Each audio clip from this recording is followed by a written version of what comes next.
ये क्वेश्चन, अच्छा क्वेश्चन दे रखा है, चलो आप भी लिखो ये क्वेश्चन। मैं बोल रहा हूँ आप क्वेश्चन लिखो और मुझे आंसर बताओ इसका। मनीषा की ओर इशारा करते हुए राकेश ने कहा, उसकी सास व मनीषा की सास माँ बेटी है। मनीषा की ओर इशारा करते हुए राकेश ने कहा उसकी सास व मनीषा की सास माँ बेटी है, तो मनीषा का राकेश से क्या संबंध है? ये तो बिल्कुल इजी क्वेश्चन था, इसमें कहाँ दिक्कत आ गई बताओ। देखो इसमें एक थोड़ी सी लैंग्वेज इस क्वेश्चन की थोड़ी गलत है। इसने क्या बोला, मनीषा की ओर इशारा करते हुए कहा कि उसकी सास, लेकिन यहाँ उसकी सास का मतलब मनीषा की सास नहीं है, क्योंकि अगली लैंग्वेज में उसने मनीषा की सास नाम दे दिया। यानी उसकी सास का मतलब इसने किसका बोला है? खुद की सास का। राकेश ने खुद की सास का बोला है कि मेरी सास और किसकी सास? मनीषा की सास क्या है? माँ बेटी है। अब इसमें एक थोड़ी सी और प्रॉब्लम है। अब माँ कौन है बेटी कौन है ये भी कंफ्यूजन की बात है। ये ऑप्शन बेस्ड क्वेश्चन होगा। ऑप्शन बेस्ड क्वेश्चन कैसे होगा? जैसे प्रश्न क्या दिया है कि मनीषा की तरफ इशारा किया था, किसने किया था? राकेश ने। अब राकेश कह रहा है कि मनीषा की सास और राकेश की सास आपस में क्या है? माँ बेटी है। अब इसमें से माँ कौन है और बेटी कौन है ये हम कंफ्यूज है। या तो ये बेटी होगी तो ये माँ हो जाएगी, ये माँ है तो बेटी हो जाएगी। आगे क्वेश्चन में हमें क्या पूछा गया? मनीषा का राकेश से क्या संबंध है, यानी मनीषा राकेश के क्या लगती है। तो चलो अब एक बार हम मान के चलते हैं कि उसकी सास और मनीषा की सास माँ बेटी है। मान लेते हैं कि उसकी सास यानी राकेश की सास माँ है और मनीषा की सास क्या है? बेटी है। ठीक है, राकेश की सास है वो क्या है? माँ है। और मनीषा की सास है वो क्या है? बेटी है। ये सास किसकी है? मनीषा की। और ये सास किसकी है? राकेश की। अब बताओ इसका कोई आंसर। अब इधर ध्यान दो, ये दोनों क्या है? ये दोनों क्या है? माँ बेटी है। अब एक बात बताओ, ये बेटी की क्या है? बहू है। बेटी की क्या है? बहू है। बेटी की क्या है? बहू है। और इधर हम राकेश की बात करें तो राकेश की क्या है? सास। अब राकेश की सास है तो यहां देखो, राकेश और मनीषा का आपस में क्या संबंध है मुझे बताओ। सॉरी, मनीषा की सास का और राकेश का आपस में क्या संबंध है? कोई बता पाएगा? बिल्कुल इजी सा है, ये दोनों पति पत्नी हैं। है कि नहीं है? ये इसकी बेटी हुई, ये इसकी बेटी हुई, और ये इसका क्या है? दामाद ही तो हुआ है। सास है तो इसका मतलब दामाद ही तो हुआ है। तो ये दोनों क्या हुआ? पति पत्नी। तो बताओ राकेश का मनीषा से क्या संबंध है? मनीषा का राकेश से पूछा है तो मनीषा क्या होगी? बहू, यानी पुत्र वधू। और राकेश क्या हो गया? ससुर। अब ऑप्शन में अगर पुत्र वधू है तो ये वाला राइट हो जाएगा। आगे बात समझ में? तो सिंपल सा क्वेश्चन है, ज्यादा कोई हार्ड क्वेश्चन नहीं है। चलो मैं एक क्वेश्चन लिख के देता हूं, तब तक वो हल करो। लिखो, एक क्वेश्चन लिखो।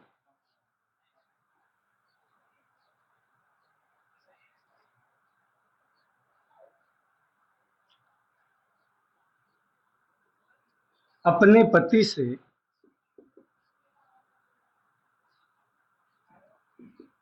पति से एक व्यक्ति का परिचय कराते हुए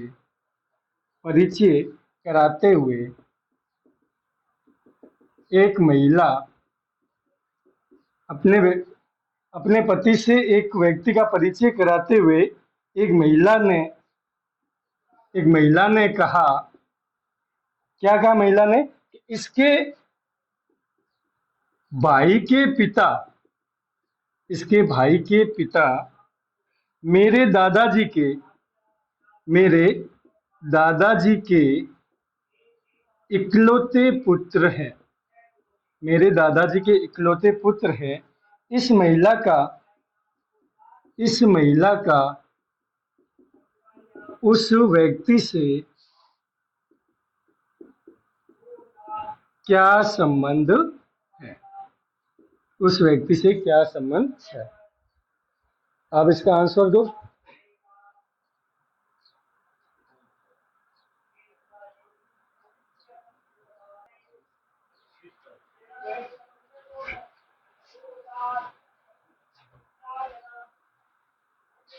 थोड़ा तू इधर जा, तू यहाँ जा, रखी सी बैग थोड़ा सा साइड में रख। अच्छा बताओ क्या आंसर है इसका? उस महिला का उस व्यक्ति से क्या संबंध है? बहन का या भाई का? इसमें तो अभी कंफ्यूज नहीं हो रहे हो, सीधी लैंग्वेज पढ़ी है आपके सामने। करते हैं इसको हल। क्या कहा है कि अपने पति से एक व्यक्ति का परिचय कराते हुए एक महिला ने कहा कि इसके भाई के पिता, किसके भाई के पिता? इसके भाई के पिता, यानी ये जो एक व्यक्ति है इसका भाई, और इसका पिता, इसके भाई के पिता मेरे दादाजी के, किसके दादाजी के? महिला के दादाजी। महिला के कौन? दादाजी। महिला के दादाजी के इकलौते क्या है? इकलौते पुत्र है। कौन है? इनके जो पिता है वो इस महिला के दादा के इकलौते पुत्र है। इकलौते पुत्र है यानी ये सभी एक ही रिलेशन में आ गए, यानी ये इनका भी क्या हो गया? पिता हो गया। तो बस अब इस महिला का इस व्यक्ति से क्या संबंध है? भाई बहन ही हुए, भाई बहन हुए। और अभी मैंने महिला का संबंध पूछा है, तब आप आंसर क्या दोगे? बहन। और अगर मैं ये पूछता कि उस व्यक्ति का महिला से क्या संबंध है, तब आप क्या देते? भाई आंसर देते। बात क्लियर होगी? क्वेश्चन आपने नोट कर लिया था? तो फिर एक और क्वेश्चन करो।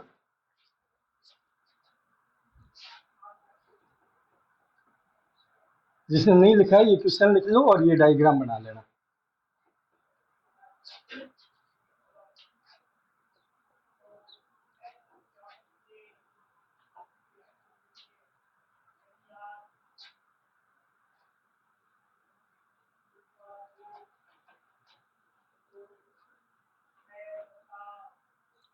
देखो, नंदिनी मदन की बहन संगीता के भाई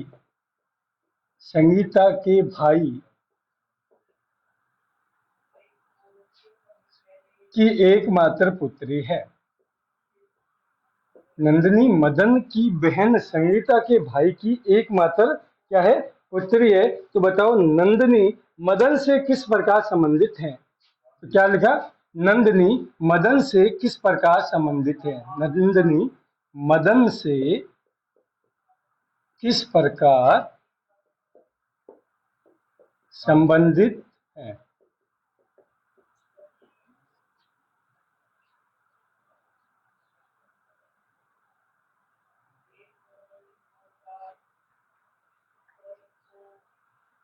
क्या है आंसर? क्या होगा? भांजी। चलो देखते हैं। देखो एबीसी ऑप्शन आपके सामने हो तब तो आप सीधा आंसर दे सकते हो। अभी बिना ऑप्शन आपको आंसर देना। इसके अलावा किसी का आंसर आया तो बोलो, फिर तो हम इसको हल करेंगे। ये वाला साफ कर दूं? ये क्वेश्चन नोट हो गया होगा। क्या है? पुत्री। चलो चेक करते हैं। हाँ ऑप्शन यही बन रहे हैं। अब दो ऑप्शन और बचते हैं, आप बता दो। पुत्री। फिर और किसी का आंसर आगे? सुमित्रा कुछ आ रहा है? पेन चलाना पड़ेगा। बिना पेन चलाए आप सोचते हो ना दिमाग लगा के कि मैं प्रश्न पढ़ के आंसर दे दूंगी, तो वो कब होगा? जब आप बार बार प्रैक्टिस करोगे, उसके बाद आप बिना पेन चलाए आंसर दे सकते हो। जब तक जो मैंने एक दिन पहले ही ये बात बोल दी है कि कॉपी का फिक्र मत करो। कॉपियां तो जिंदगी में हमें बहुत भरनी है, चाहे खराब हो चाहे कैसे हो। अगर आपको ऐसा लगता है कि मैं एक नोट्स की तरह बनाना चाहता हूँ, तो यहाँ पे रफ में काम कर लो, घर जाके उसे वापस पेड़ में नोट्स की तरह लिख लेना। लेकिन अब भी आपको चलाना पड़ेगा।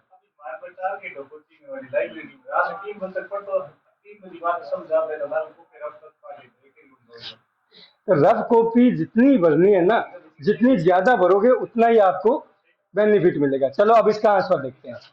इधर देखो, पीछे आवाज नहीं। नंदनी मदन की बहन संगीता के भाई की एकमात्र पुत्री है। नंदनी है वो किसकी बहन? मदन, मदन की बहन। मदन की बहन कौन है? संगीता। कौन है? ये लो, मदन की कौन है? बहन संगीता। मदन की बहन संगीता, नाम संगीता है उसका। हाँ, कोमा नहीं दिया है मैंने। या देखो, नंदनी मदन की बहन संगीता, ये बहन का नाम दे रखा है। मदन की बहन संगीता के भाई की, संगीता के भाई, ये लो संगीता का भाई, संगीता का भाई की एकमात्र पुत्री है। इसकी क्या हो गई? ये पुत्री। लैंग्वेज समझो। अगर मैं या कोमा देता ना तो पूरी बात चेंज हो जाती। मदन की बहन फिर संगीता का भाई, वो अलग बात हो जाती। लेकिन यहाँ पे एक ही लैंग्वेज बोलिए, मदन की बहन संगीता। मदन की बहन कौन? संगीता के भाई, ये लो संगीता का भाई, नाम नहीं दिया। उसकी एकमात्र पुत्री, ये लो पुत्री। कौन है ये पुत्री? नंदनी तो है। नंदनी की बात हो रही है, तो बताओ नंदनी का मदन से क्या संबंध है? ना वो भाणजी है, ना वो पुत्री है। अगर ये कहता संगीता के एकमात्र भाई, अगर यहां लिखता संगीता का एकमात्र भाई, तो एकमात्र भाई वापस कौन हो जाता? मदन। और मदन की फिर क्या हो जाती? ये पुत्री हो जाती। लेकिन इसका आंसर क्या आ रहा है? भतीजी। क्या आ रहा है? भतीजी। नंदनी मदन की क्या लगती है? भतीजी, ना भाणजी और ना पुत्री। तो इसका आंसर होगा भतीजी। नहीं, तो वो देखो, यहाँ देखो, मैंने सबके बीच में कोमा लगा रखा है। लैंग्वेज, पर्सन की लैंग्वेज और कोमा का फर्क होता है। और हिंदी लैंग्वेज इसी पे ही चलती है।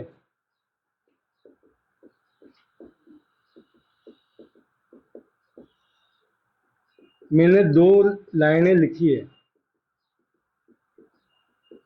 दोनों लाइनें लिखी है, बस एक छोटी सी कोमा का फर्क है। यहाँ कोमा लगाता हूँ और यहाँ कोमा लगाता हूँ, तो बहुत डिफरेंस आ जाता है। यहाँ होता है रोको मत जाने दो, और इसका मतलब रोको मत जाने दो। फर्क आ गया ना, केवल एक कोमा की वजह से। तो बस यही बात है। ठीक है, तो ये नोट करो, ये वाली चीज। तो इसका आंसर क्या हो जाएगा? भतीजी, ना कि भांजी और ना कि पुत्री।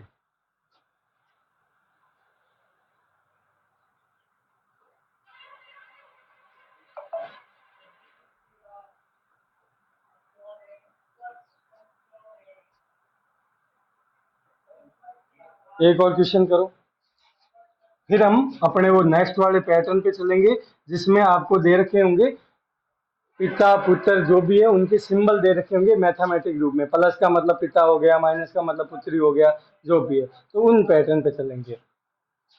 एक लास्ट क्वेश्चन कर लेते हैं। मधु ने कहा, अब क्या कहा मधु ने? मधु ने कहा, मेरी माता का, मेरी माता का इकलौता पुत्र, मेरी माता का इकलौता पुत्र अशोक का, इकलौते पुत्र, मेरे माता के इकलौते पुत्र अशोक का कोई पुत्र नहीं है। मेरी माता के इकलौते पुत्र अशोक का कोई पुत्र नहीं है। तो निम्न में से क्या निष्कर्ष निकाला जा सकता है? तो निम्न में से क्या निष्कर्ष निकाला जा सकता है? यानी अब आपको ऑप्शन बेस करना पड़ेगा। ऑप्शन बेस कैसे? पहला ऑप्शन दिया है अशोक की केवल पुत्रियां हैं।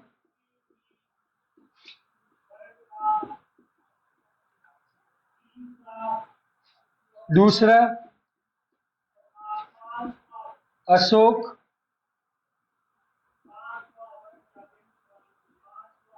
विवाहित नहीं है।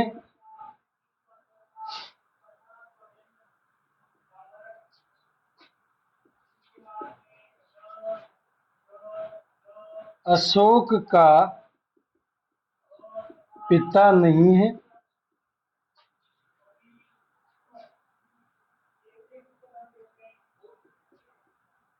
अशोक की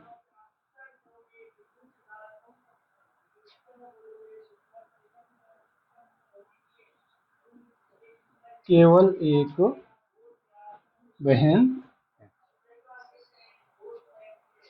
अब बताओ इसमें से कौन सा निष्कर्ष निकाला जा सकता है, बताओ।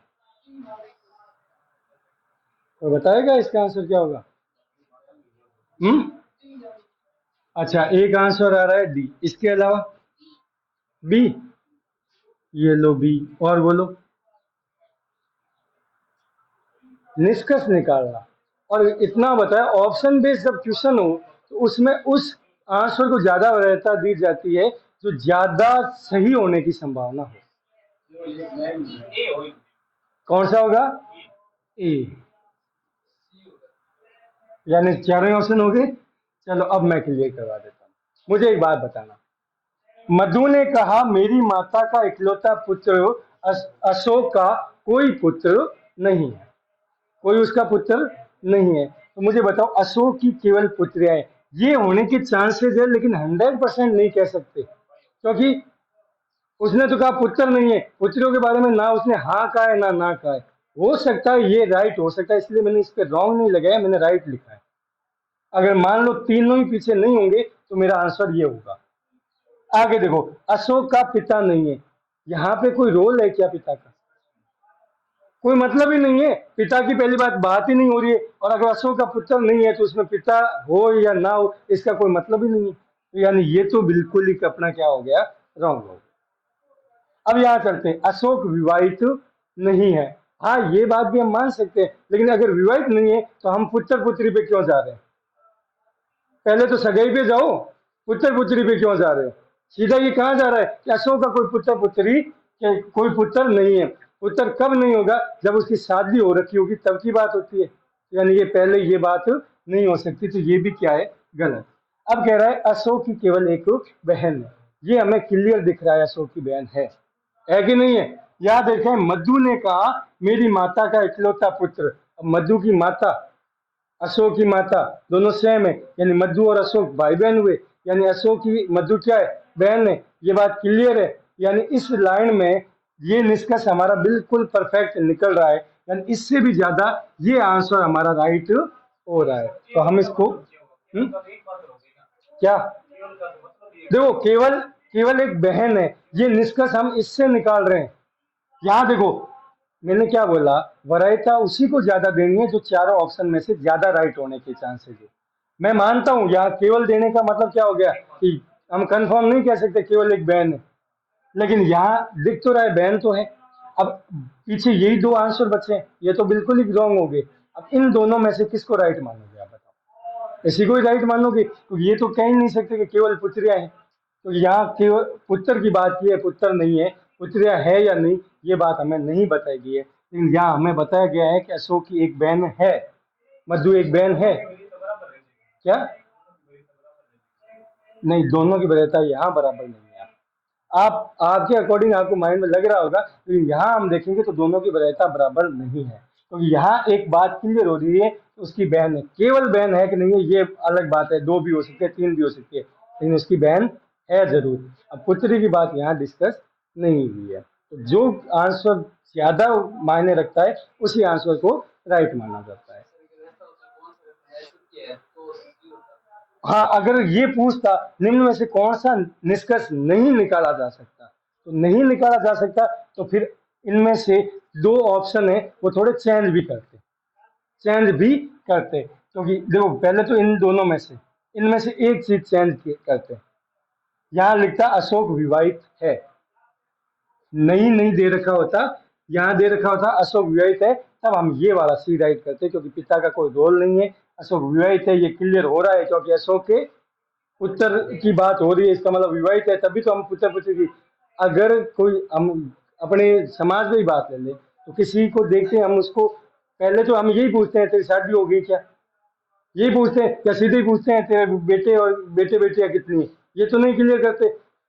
बेटे बेटियां कितनी है ये हम कब क्लियर करते हैं, जब हमें पता होता है कि ये शादीशुदा है, तभी हम पूछते हैं उससे, या पहले हम उसे कहते तेरी शादी होगी, हाँ कहता है वो हो गई, फिर पूछते हैं हाँ कि तेरे बेटे बेटियां कितनी है, वो बाद में क्लियर किया जाता है। तो अगर यहाँ पे डेटा निष्कर्ष नहीं निकाला जा सकता तब ये ऑप्शन चेंज करता है, वो अशोक विवाहित है, तो ये निकाला जा सकता है, ये भी निकाला जा सकता है, ये भी हो सकता है, ये वाला कोई ताल्लुकात नहीं है, तो हमारा आंसर कौन सा होता, ये होता। इसको नोट कर लो। क्वेश्चन तो आपने नोट कर लिया होगा, इसका आंसर हो जाएगा आपका डी।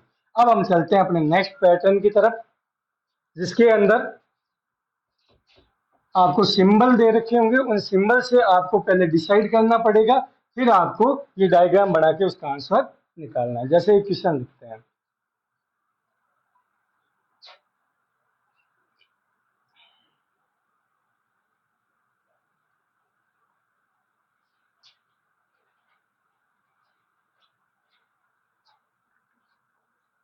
देखिए, यदि a माइनस बी का अर्थ, यदि a माइनस बी का अर्थ है कि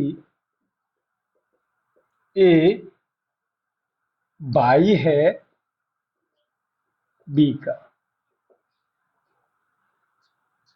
यदि a माइनस बी का अर्थ है कि a भाई है b का, a गुणा b का अर्थ है, a गुणा b का अर्थ है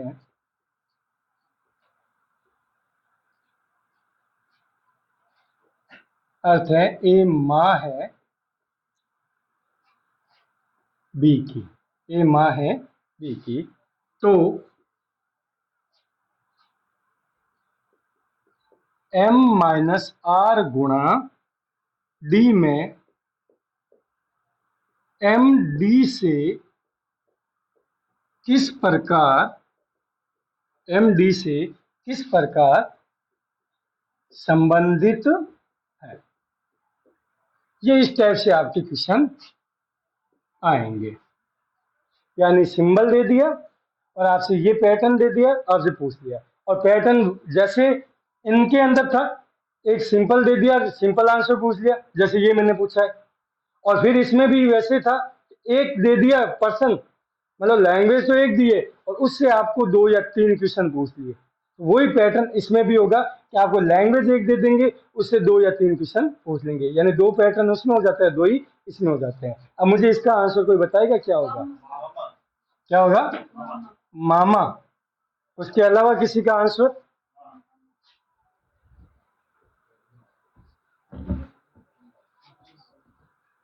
इसके अलावा किसी का आंसर, माँ, अरविंद जी सर चेक करते हैं माँ है कि मामा है। इधर देखो, मुझे दे रखा है m माइनस आर गुणा डी, यही दे रखा है, यही बात क्लियर दे रखी है। अब देखो यहाँ क्या कह रहा है, माइनस का मतलब है a भाई है b का। अब सुनना, दे रखा था a माइनस बी और लैंग्वेज थी a भाई है b का, यानी कौन भाई है, a भाई है किसका, b का। अब b बहन है या भाई है ये क्लियर नहीं होता, तो बस यही लैंग्वेज होगी कि m भाई है किसका, r का, यही लैंग्वेज होगी। यानी पहले वाला, उसमें भी देखो, इसमें भी इन दोनों में से कौन भाई हो रहा था, पहले वाला, तो इसमें भी दोनों में से कौन भाई होगा, पहले वाला। आर लड़का है कि लड़की है ये बात क्लियर नहीं है। चलो आगे देखो, गुणा दे रखा है, तो ए गुणा बी था, ए गुणा बी था, तो उसमें देखो क्या हो रहा था कि ए माँ है बी की, ए क्या है, माँ, ए क्या है, माँ, किसकी है, बी की, यानी बी की ए क्या हो रही थी, माँ हो रही थी। अब बी बेटा है या बेटी ये क्लियर नहीं है, यानी वही बात है, इनके बीच में गुणा है, तो इसका मतलब ये क्या है, पहले वाला माँ है और डी क्या है, अब बेटा है या बेटी ये क्लियर नहीं है। अब पूछा गया है एम का डी से संबंध, यानी एम डी के क्या लगता है, यानी डी की माँ आर और आर का भाई कौन है, एम, और माँ का भाई क्या लगता है, क्या लगता है, मामा, क्या लगता है, मामा। तो इसका आंसर क्या हो जाएगा, ये मामा हो गया। अभी इसका पता नहीं, ये हो सकता है भांजा है और हो सकता है भांजी है, लेकिन हमसे तो केवल और केवल ये पूछा गया है तो आंसर क्या हो जाएगा, इसका मामा हो जाएगा। क्लियर हो रही है बात? एक और क्वेश्चन लिखवाता हूँ, उसका आंसर बताओ मुझे।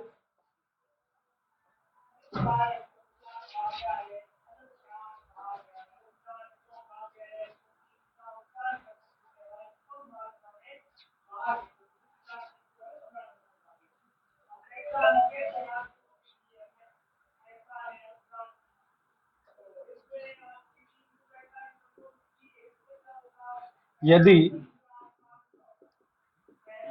P प्लस Q का अर्थ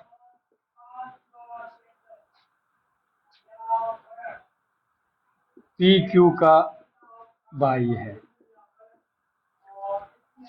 P इंटू Q का अर्थ P Q की माँ है,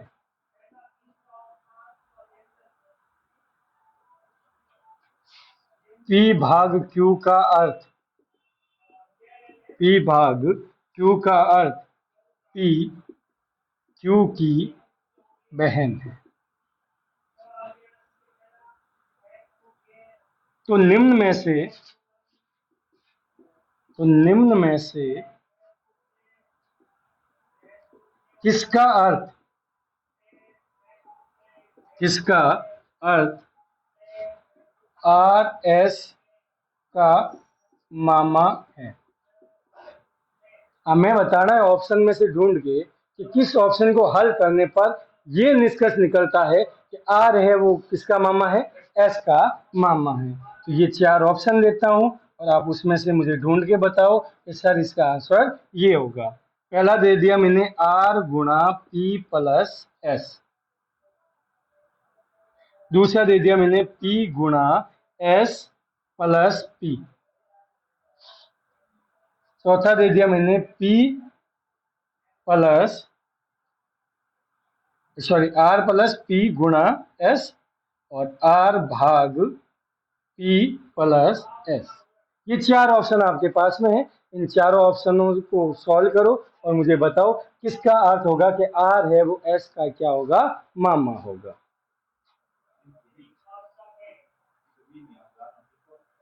देख लो। बी होगा। चलो देखते हैं उसके अलावा किसी का आंसर।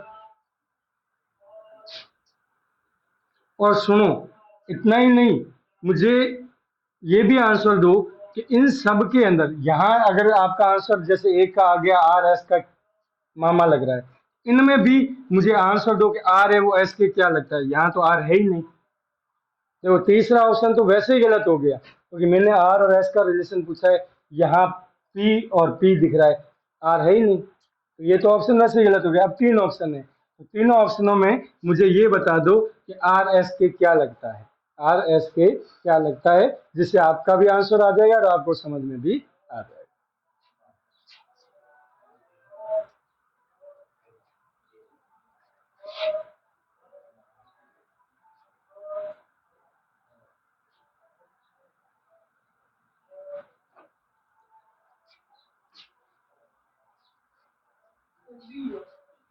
बी बी तो होगा, लेकिन मैंने इन 2 का आंसर भी पूछा है, ये भी बताओ मेरे को आर एस के क्या लगता है यहाँ और आर एस के क्या लगता है यहाँ।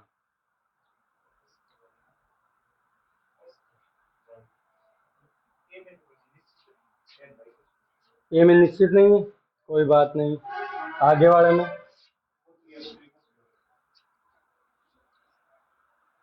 ओके चलो, पहले तो आपका बी नंबर कह रहे हैं बच्चे, तो वही चेक कर लेते हैं। बीच में चिन्ह किसका है, प्लस का, और प्लस का मतलब क्या होता है, पी क्यू का भाई है, यानी आर है वो पी का क्या है, भाई है। अच्छा, उससे आगे दे रखा है गुणा। गुणा का अर्थ होता है पी क्यू की माता है, यानी पी एस की क्या है, माता है।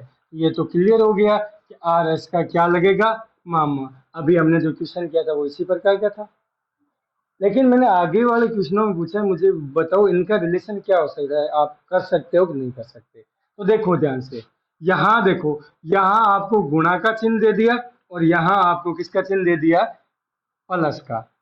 चलो क्लियर करते हैं। इसका मतलब क्या हो गया कि आर है वो पी, आर पी, और यहाँ गुणा का चिन्ह था, तो गुणा का मतलब क्या होता है, गुणा का मतलब पी क्यू की माँ है, यानी आर है वो पी की क्या है, माँ है। और प्लस का मतलब पी है वो एस का क्या है, भाई है। क्या है, भाई है। पी है वो एस का भाई है। तो अब मुझे बताओ, ये निश्चित नहीं कर सकते हो क्या कि आर एस के क्या लगेगी, क्या लगेगी, माँ तो लगेगी। अब ये दोनों भाई भाई ये बहन हो सकती है, भाई हो सकता है, कुछ भी हो, लेकिन है तो एक ही माँ की औलाद। तो ये मतलब आर है वो एस के क्या लगेगी, माँ लगेगी। क्लियर कर सकते हो। अच्छा, इसके अंदर देखो, यहां आपको दे रखा है आर भाग पी प्लस एस। इधर देखो, भाग का मतलब क्या है, भाग का मतलब है पी क्यू की बहन है, यानी आर है वो बहन है किसकी, पी की। आर है वो क्या है, बहन है किसकी, पी की। ठीक है। प्लस का मतलब क्या होता है, प्लस का मतलब पी क्यू का भाई है, यानी आर पी है वो भाई है किसका, एस का। पी भाई है एस का, तो बताओ आर एस की क्या लगेगी, आर एस की क्या लगेगी, बहन ही तो लगेगी। क्या लगेगी, बहन लगेगी। और यहाँ आंसर क्या रहा है, मामा। हम्म, गलतियां छोटी छोटी होती है, बड़ी गलतियां ही नहीं होती। हम नजदीक तक पहुंच जाते हैं, लेकिन छोटी सी मिस्टेक हमें बहुत दिक्कत देती है। तो इसीलिए जब तक आप प्रैक्टिस नहीं करोगे तब तक आपको नुकसान होगा। खुद जब तक प्रैक्टिस करोगे तब आप इन सारी गलतियों को सॉल्व कर लोगे।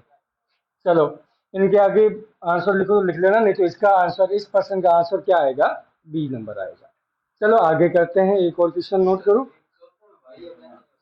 किसका, आर तो क्लियर हो रहा है ना। ये देखो, मैंने एस का आर से संबंध नहीं पूछा है, आर तो यहाँ क्लियर हो रहा है। आर क्या है, भाग का मतलब क्या है, बहन है, पहले वाली बहन होती है, ये बहन है, तो क्लियर ही हो रहा है। अगर भाई और बहन होता तो मैं अलग से लिख देता। अगर ये ऐसे पूछता, एस एस आर की क्या लगती है, या एस का आर से क्या संबंध है, तब भाई या बहन दोनों में से कुछ भी हो सकता था, क्योंकि एस क्लियर नहीं है यहाँ, लेकिन आर यहाँ पे क्लियर है। चलो एक क्वेश्चन लिखते हैं।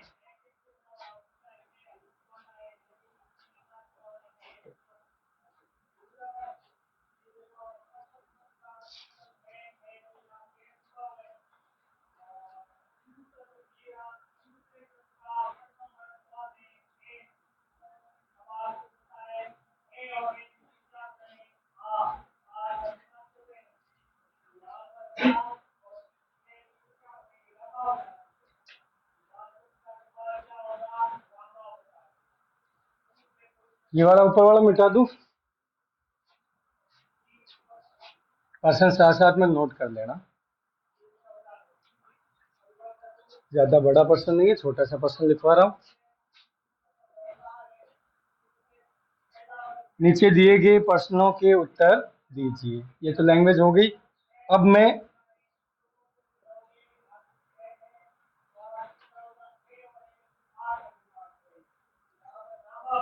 ए प्लस ए सिंबल बी, ठीक है ना, ए सिंबल बी का अर्थ ए बी की माँ है।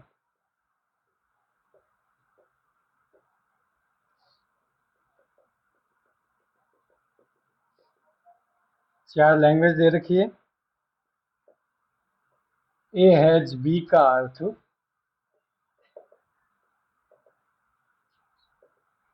ए बी का पिता है।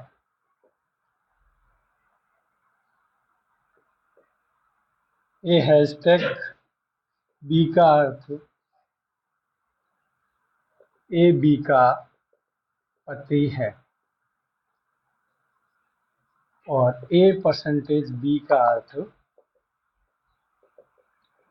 ए बी की बेटी है। ये पर्सन हो गया। इसके अंदर आपको दो 2% मिल सकते हैं, 3% मिल सकते हैं, 4% मिल सकते हैं। यानी या तो ऐसे सिंपल लैंग्वेज में क्वेश्चन हो गया एक क्वेश्चन, और यहाँ आपको एक ऐसा बड़ा क्वेश्चन दे दिया, उसमें से ही आपको 3-4 क्वेश्चन पूछ लिए जाते हैं। तो याद रखना, अगर आप एक पैटर्न को समझ पाते हो तभी वो 3 या 4 क्वेश्चन सही कर पाते हो। मान लो 3 भी क्वेश्चन आ गए तो 3 3 9 नंबर के क्वेश्चन हो जाते हैं। ठीक है, तो चलो पहला क्वेश्चन है, उसका मुझे आंसर दो। पहला क्वेश्चन है P #Q symbol M T, तब P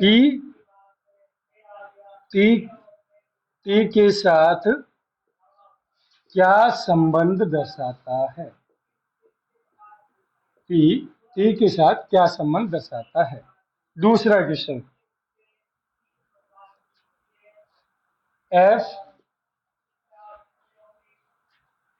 @D percentage K has H, तो F का H से क्या संबंध है? F का H से क्या संबंध है? नीचे वाला क्वेश्चन मैं मिटा सकता हूँ?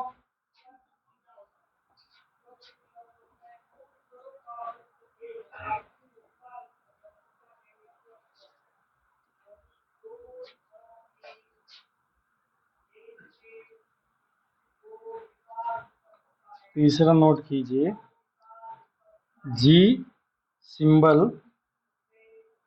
M @K, तो K का G से क्या संबंध है?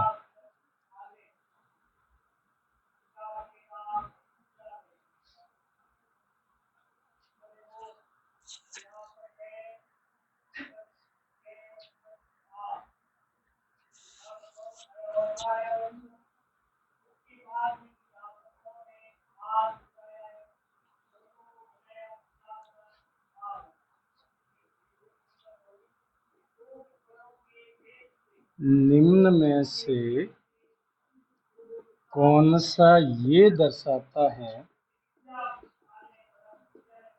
कौन सा ये दर्शाता है RH की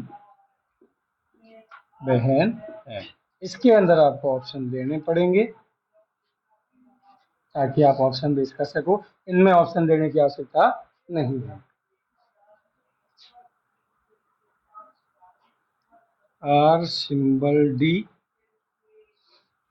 @FHH, इधर H%D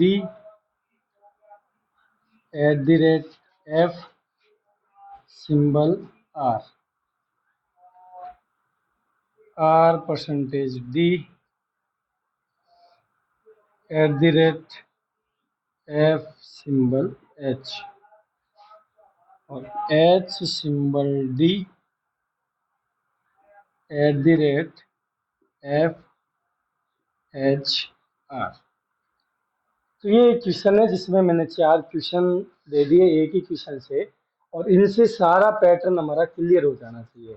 क्लियर ये हो जाना चाहिए कि चाहे तो यहाँ प्लस माइनस गुणा भाग दो, चाहे तो सिंबल हैज @% दो, चाहे तो स्टार पॉइंट कुछ भी दो, तरीका वही चलना है और क्वेश्चन वैसे ही हल होने हैं।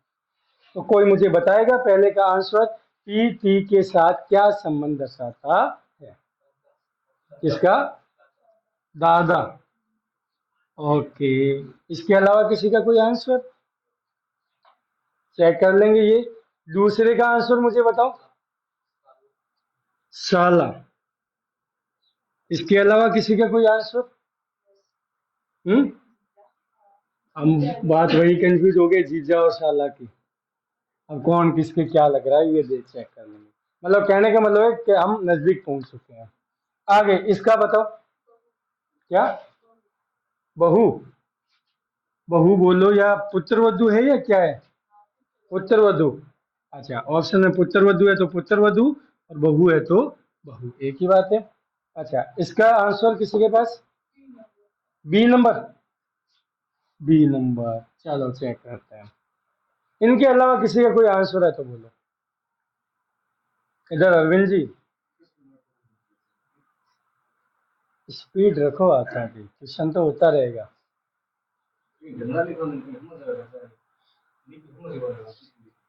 चलो, करे पहला क्वेश्चन हल।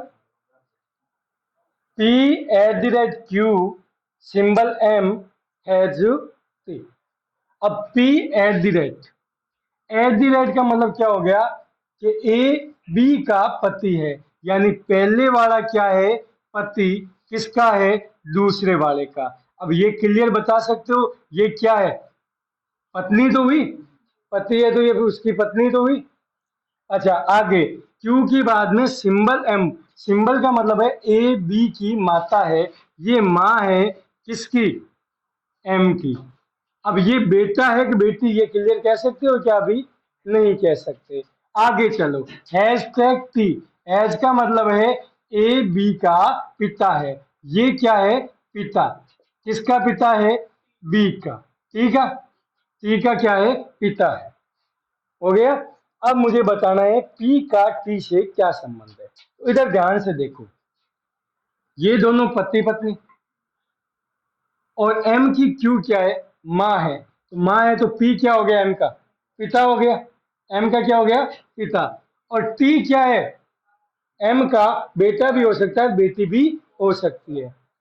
एम का बेटा या बेटी हो सकती है टी। अब बताओ, इसका पिता ये और इसका बेटा या बेटी ये, पिता का पिता क्या लगता है? दादा ही लगता है। और यहाँ पे मैंने पी का ही पूछा है, पी है वो टी से किस प्रकार संबंधित है, यानी पी का टी से क्या संबंध है? पी टी के क्या लगता है? तो दादा लगता है। अगर मैं पूछता टी का पी से क्या संबंध है, तो पोत्री या पौत्र, यानी पोता या पोती। ठीक है, तो इसका आंसर दादा है, वो बिल्कुल राइट। आगे चलते हैं। आगे क्या दे रखा है? F hash tag D. तो एफ क्या हो गया? पति। किसका? डी का। और डी क्या होगी? पत्नी। आगे परसेंटेज का मतलब है ए बी की बेटी है। किसकी बेटी है? के की। के की बेटी है। कौन है? डी। डी क्या है? के की बेटी है। यानी आगे वाले की बात हो रही है। देखो, आगे ए है तो ए को ही बताया है, तो मैंने आगे वाले पर ही सिंबल लगाया है। ये बेटी है किसकी? के की। के की बेटी है, तो अब के पिता है या माता है, ये अभी हम क्लियर नहीं कह सकते, क्योंकि हमारे पास ये क्लियर कहने के लिए बात अभी है नहीं, क्योंकि या तो पिता हो सकता है या माता हो सकती है। तो आगे देखो, hash tag H. Hash tag का मतलब क्या हो गया? ए बी का पिता है, यानी के क्या है? पिता है। क्या है? पिता। किसका? एच का। एच का पिता है। चलो, अब इधर देखो, पति पत्नी, ये के क्या है? इसके पिता भी है, इसके भी पिता है। ये बेटी है, ये भी तो बेटी ही हो सकती है, और बेटा भी हो सकता है। अभी हम क्लियर नहीं कह सकते। कह सकते हो क्या? नहीं कह सकते। तो यानी कहने का मतलब हो गया, ये बहन भाई भी हो सकते हैं और भाई भाई भी, सॉरी, बहन भाई भी हो सकते हैं और बहनें बहनें भी हो सकती है। अब क्या पूछा है? एफ का एच से संबंध। एफ है वो एच के क्या लगता है? अब इसकी बहन हो चाहे भाई हो, यानी कहने का मतलब क्या हुआ? ये इसका साड़ा हो चाहे साली हो, ये तो क्या लगेगा? जीजा ही लगेगा। और हमें एफ का ही पूछा है कि एफ का एच से क्या संबंध है, यानी एफ एच के क्या लगता है? तो एफ एच के जीजा लगता है, ना साड़ा है ना साड़ी है। अगर एच का पूछता एच एफ के क्या लगता है, तो आप उसका आंसर क्या देते? एफ एच के क्या लगता है, तब आप उसका आंसर या तो साड़ा भी हो सकता था और साड़ी भी हो सकता था, ऑप्शन पे डिपेंड करता था। तो ये बात होगी यहाँ क्लियर। आगे वाले में चलते हैं। इसमें क्या होगा चेक कर लेते हैं, क्योंकि बात वहीं घूम के आ रही है। जैसे इसमें जीजा साड़ा पे अटके थे, वहीं आप सास बहू में अटके हुए हो। देखते हैं सास आती है या बहू आती है। जी। जी हैज, सिंबल। सिंबल का मतलब क्या हो गया? जी है माँ किसकी? एम की। अब हम बेटा है या बेटी, ये हम देखेंगे। एट दी रेट का मतलब ए बी का पति है, यानी एम पति है। क्या है? पति। किसका है? के का। के का क्या है? एम पति है। ये इसकी क्या होगी? पत्नी। ये माँ है, तो अब ये तो क्लियर कह सकते हो ये बेटा है या बेटी? बेटा ही तो हुआ, क्योंकि ये किसी का पति है, तो इसका मतलब बेटा ही हुआ। तो ठीक है। अब देखो, जी माँ है, ये इसका बेटा है और ये इसकी पत्नी है, तो यानी जी सास होगी और के क्या होगी? पुत्र वधु। अब क्या पूछा है? के का जी से संबंध। किसका पूछा है? के का जी से पूछा है। के जी के क्या लगती है? तो के जी के पुत्र वधु यानी बहू लगती है, ना कि सास लगती है। लैंग्वेज समझ लो याद देखो, एफ एच पूछा है, एफ एच पूछा है, या जी के पूछा है, सॉरी के जी पूछा है, तो के जी पूछा है। लैंग्वेज यहां दिक्कत देती है आपको। आगे देखो, निम्न में से कौन सा ये दर्शाता है कि आर एच की बहन है? निम्न में से कौन सा ये दर्शाता है कि आर एच की बहन है? तो बताओ कौन सा दर्शा रहा है? आपने बी का बोला, चेक कर ले बी का। ठीक है, तो यहां देखो, एच परसेंटेज, परसेंटेज का मतलब बेटी है। एच क्या है? बेटी है। किसकी बेटी है? D. D at the rate, at the rate का मतलब हो गया पति है। डी क्या है? पति है। किसका पति है? डी। एफ का। किसका पति है? एफ का। ये हो गई इसकी पत्नी। ये बेटी है, तो ये क्या हो गया? पिता हो गया। आगे चलते हैं। सिंबल, सिंबल का मतलब माँ है। क्या है? माँ है। माँ है, किसकी माँ है? आर की माँ है। ये लो आर। अब क्या बोला है? आर एच की बहन है। ये पति पत्नी है। एक औलाद इधर बैठी है, एक औलाद इधर बैठी है। इधर वाली बेटी है, उधर वाला बेटा है या बेटी के क्लियर नहीं है, लेकिन हमसे पूछा गया आर एच की बहन है। ये बेटी है तो इसकी बहन ही तो लगेगी। अब चाहे वो उधर वाली बहन है तो भी बहन लगेगी ये, और उधर वाला भाई है तो भी ये क्या लगेगी? उसकी बहन लगेगी। तो इसका आंसर ये बी क्या हो जाएगा? बिल्कुल राइट हो जाएगा। कोई दिक्कत यहाँ? जिन्होंने ये नोट नहीं किया है तो ये सिंबल नोट कर लो और ये साथ में आंसर नोट कर लो जल्दी से। क्या हुआ? एक में वोट हो गया आर एच की बहन है, एच आर की बहन है। आर एच की बहन है, सॉरी सॉरी सॉरी। तो एक काम करो, मेरी बात सुनना। यहां देखो, वैसे तो इसमें भी बहनी आंसर आ सकता है, लेकिन इसके अलावा एक और आंसर ढूंढो दोनों में से। जैसे अब मैं एक आंसर लेके चलता हूं, ये वाला सी वाला इसका आंसर होगा। दोनों में देखो सेम है ना, परसेंटेज है, हैशटैग है, सिंबल है। बस फर्क कितना है कि एच की जगह क्या है? आर है, और आर की जगह एच है। बी आपका यहाँ रॉन्ग हो जाएगा, क्योंकि यहाँ आर एच की बहन पूछा है। आर एच की बहन पूछा है, तो ये भी गलती मत करो। ठीक है, बिल्कुल राइट है। ये वाला सी वाला आंसर इसका बिल्कुल राइट होगा। इनको सही से नोट करो।